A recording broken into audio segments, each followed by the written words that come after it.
नमस्कार, मैं डॉक्टर कपिल कुमार कुशवाहा आप सभी का हमारे YouTube channel Hindi for us में स्वागत करता हूं।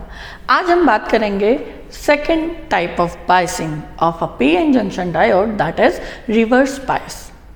ठीक है, रिवर्स बायसिंग क्या होती है? वी नो दैट हमें पता है कि जब हम किसी पीएन जंक्शन को बैटरी या एक्सटर्नल सोर्स के साथ इस वे में कनेक्ट करें कि उसका एनोड, किसका?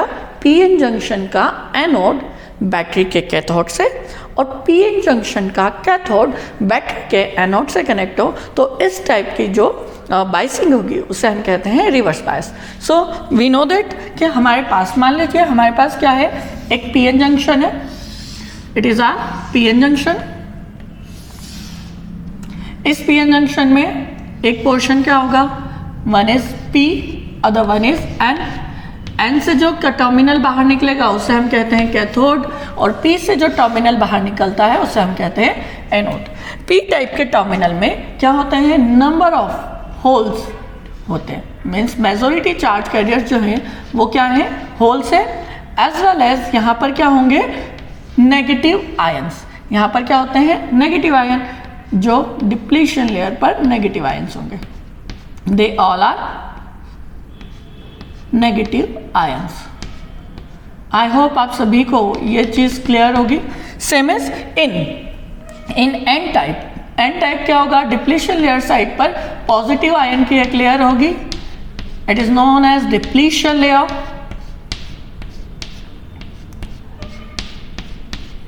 एंड मेजॉरिटी चार्ज कैरियर्स क्या होते हैं यहां पर, that is electrons. Number of electrons यहां पर अवेलेबल होते हैं। ये जो ब्लू डॉट है, ये ब्लू डॉट किसको रिप्रेजेंट कर रहे हैं, they all are electrons, free electrons. Clear है?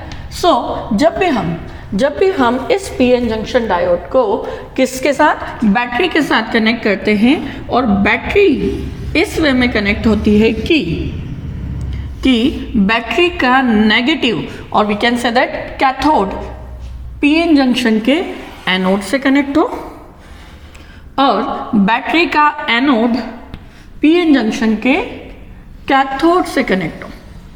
सो इस टाइप की बायसिंग को हम कहते हैं reverse biasing of PN junction. That is our VB, potential voltage और बैरियर वोल्टेज। क्लियर है? सो ऐसी सिचुएशन में क्या होगा, ऐसी सिचुएशन में हमें पता है कि हमने बैटरी के नेगेटिव टर्मिनल को एनोड से कनेक्ट किया, दैट इज वाई इस नेगेटिव से नंबर ऑफ इलेक्ट्रॉन कहां पर आएंगे, पी साइड पर। सेम एज इस पॉजिटिव के कारण इस कैथोड पर क्या होगा, पीएन जंक्शन के कैथोड पर एक पॉजिटिव फील्ड जनरेट होगी, जिससे ये सारे इलेक्ट्रॉन्स को क्या करेगा, अपनी साइड अट्रैक्ट करेगा। दैट मीन्स कि यहाँ पर पी साइड के सारे होल बैटरी के इलेक्ट्रॉन से क्या होंगे, रिकम्बाइन होंगे, as well as N side के सारे इलेक्ट्रॉन बैटरी के पॉजिटिव टर्मिनल की साइड मूव होंगे, जिससे क्या होगा कि यहाँ पर ये होल्स, नंबर ऑफ होल्स क्या होते जाएंगे, कम होते जाएंगे। दैट मीन्स कि यहाँ से इलेक्ट्रॉन आकर होल से क्या होंगे, रिकम्बाइन। जैसे वो रिकम्बाइन होंगे वो नेगेटिव आयन में कन्वर्ट होते जाएंगे। सेम एज यहाँ से जब इलेक्ट्रॉन मूव करेंगे तो नंबर ऑफ इलेक्ट्रॉन जब वो प्रोवाइड कर देगा कोई एटम, तो उसके आउटर मोस्ट ऑर्बिट में से जब इलेक्ट्रॉन चला जाएगा तो यहाँ पर क्या आ जाएंगे, यहाँ पर number of ions, positive ion create होते जाएंगे। दैट मीन्स कि जो डिप्लीशन लेयर की विड्थ अभी कितनी है, मान लीजिए दैट इज x, तो इट विल बी इंक्रीज्ड।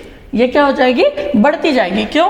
क्योंकि जैसे जैसे नंबर ऑफ इलेक्ट्रॉन आएंगे तो यहाँ पर क्या हो जाएगा, यहाँ पर नेगेटिव आयन की लेयर इंक्रीज होती जाएगी।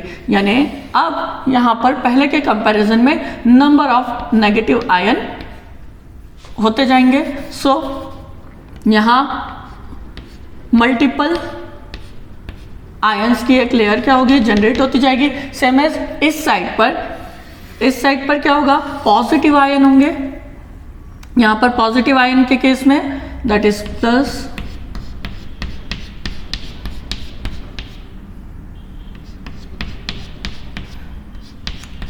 जिससे क्या होगा, डिप्लीशन लेयर की विड्थ बढ़ती जाएगी। जैसे जैसे इस रिवर्स वोल्टेज को और बढ़ाया जाएगा तो क्या होगा, ये डिप्लीशन लेयर की विड्थ प्रीवियस के कंपैरिजन में और बढ़ती जाएगी।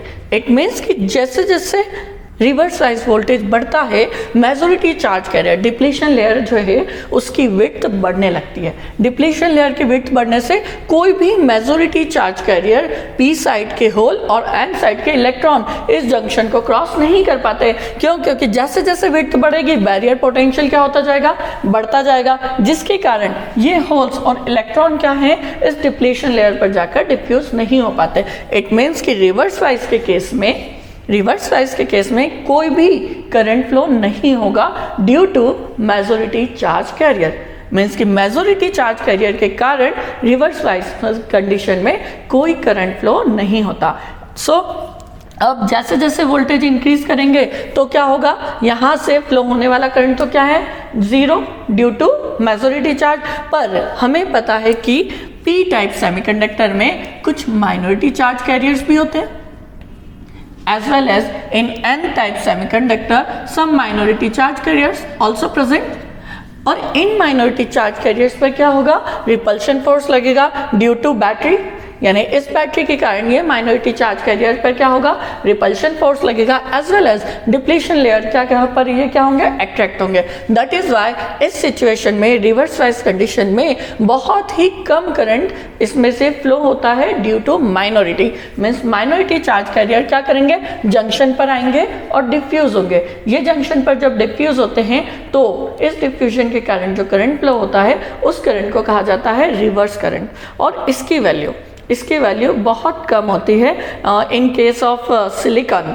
In case of silicon, it is some nano ampere, and in case of germanium, it is some micro ampere.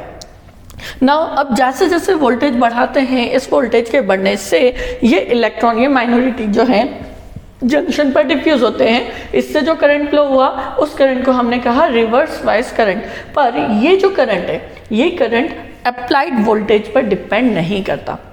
Means कि जैसे जैसे आप वोल्टेज बढ़ा रहे हो इस करंट की वैल्यू इंक्रीज नहीं होती। इस करंट की वैल्यू डिपेंड करती है जनरेशन पर, माइनॉरिटी चार्ज कैरियर जनरेशन पर। और माइनॉरिटी चार्ज कैरियर जनरेशन जो है वो टेम्परेचर पर डिपेंड करता है। Means it is depending on temperature. So applied voltage के पर इसकी डिपेंडेंसी नहीं होती। दैट इज वाई इसका आउटपुट या इसका जो करंट है वो क्या मिलता है हमें, आउटपुट पर कांस्टेंट मिलता है। सो इस करंट को रिवर्स सैचुरेशन करंट भी कहा जाता है। आई होप आप सभी को क्लियर होगा। क्यों? क्योंकि हमारा जो रिवर्स करंट है वो किसके कारण फ्लो हो रहा है, सिर्फ और सिर्फ माइनॉरिटी चार्ज कैरियर्स के कारण। और minority charge carriers reverse bias में या माइनॉरिटी का चार्ज कैरियर्स कब जनरेट होते हैं, ड्यू टू थर्मल एजिटेशन। और दैट इज वाई ये जो करंट है ये अप्लाइड वोल्टेज पर डिपेंड नहीं करता और इसकी वैल्यू जो होती है कांस्टेंट होती है। इसलिए इस करंट को रिवर्स सैचुरेशन करंट भी कहा जाता है। इस रिवर्स सैचुरेशन करंट को आई नॉट और आई एस के थ्रू रिप्रेजेंट किया जाता है। इट में भी आई नॉट और आई एस। इसकी जो वैल्यू है सिलिकॉन के केस में सम नैनो एम्पियर, यानी सिलिकॉन के केस में इसकी वैल्यू नैनो एम्पियर तक होती है, जबकि जर्मेनियम के लिए इसकी वैल्यू कितनी हो सकती है, इट में भी इन माइक्रो एम्पियर। अब यहाँ पर ऐसा क्यों होता है, क्यों? क्योंकि सिलिकॉन जो है इसमें जो कंडक्शन बैंड और वैलेंसी बैंड है इनके बीच की जो एनर्जी गैप होती है वो थोड़ी ज़्यादा होती है। It will be nearly equal to 1.1 electron volt. मतलब किसी भी इलेक्ट्रॉन को वैलेंसी से कंडक्शन में जाने के लिए 1.1 इलेक्ट्रॉन वोल्ट की रिक्वायरमेंट होती है, जो कि जर्मेनियम के कंपैरिजन में ज़्यादा होती है। दैट इज़ वाई इसमें से जो रिवर्स सैचुरेशन करंट फ्लो होता है उसकी रेंज किस में होती है, in nano ampere. Now I hope आप सभी को ये क्लियर होगा। नाउ एक्सपेरिमेंट में ये देखा गया कि जब हम रिवर्स सैचुरेशन करंट को स्टडी करते हैं तो रिवर्स सैचुरेशन करंट जो है वो टेम्परेचर पर डिपेंड करता है, टेम्परेचर पर डिपेंड करता है ना कि अप्लाइड वोल्टेज पर। तो ऐसी सिचुएशन में जो टेम्परेचर में अगर इंक्रीमेंट होता है तो ऐसे सिचुएशन में हमारा रिवर्स सैचुरेशन करंट भी क्या होता है, इंक्रीज होता है। अगर टेम्परेचर में 10 डिग्री सेंटीग्रेड का इंक्रीमेंट किया जाए। तो ऐसी सिचुएशन में एक्सपेरिमेंटल वे में ये देखा गया कि आपका जो रिवर्स सैचुरेशन करंट है आई नॉट, ये क्या हो जाता है, ये डबल हो जाता है। It means it is twice. Clear है? इट मीन्स कि मान लीजिए in case of 35 degree centigrade, in case of 35 और it may be 25 degree centigrade, 25 degree centigrade पर इन सिलिकॉन में जो करंट था दैट इज 5 नैनो एम्पियर। तो अगर मैं इस करंट को 10 डिग्री सेंटीग्रेड इंक्रीज कर दूं, it will B 35 degree centigrade. तो आपका जो करंट है वो क्या हो जाएगा, 10 double, that is 10 nano ampere. Again 35 से अगर हम इसे कितना कर दें 45 डिग्री सेंटीग्रेड, तो it will B 20 nano ampere. Now it will be 55 degree centigrade, so it will be just double, that is 40 nano ampere, and so on near about 100 degree centigrade। इसकी value कितनी हो सकती है, it will be 1000 nano ampere, or we can say that 1 micro ampere. I hope आप सभी को ये point clear होगा।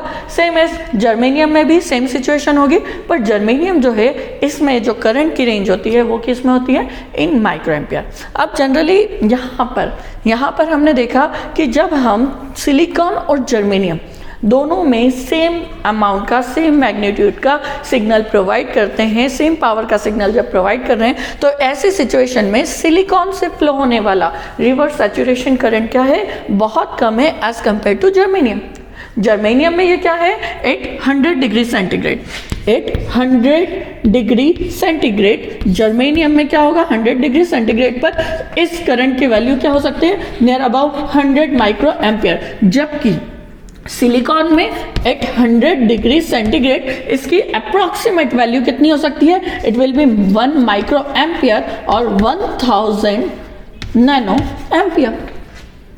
So it will B comparison, आप दोनों का कंपैरिजन कर सकते हैं। सेम टेम्परेचर पर सेम सिग्नल अप्लाई करने पर इसमें जर्मेनियम में 100 माइक्रो एम्पियर करंट फ्लो हो रहा है, जबकि सिलिकॉन में 1000 नैनो एम्पियर और 1 माइक्रो एम्पियर करंट फ्लो होता है। इसी फैक्ट के कारण सिलिकॉन का यूज अधिकतर सेमीकंडक्टर डिवाइस इंप्लीमेंट करने के लिए किया जाता है।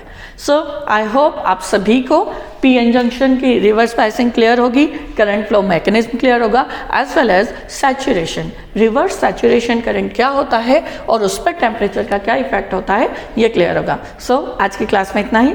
Thank you.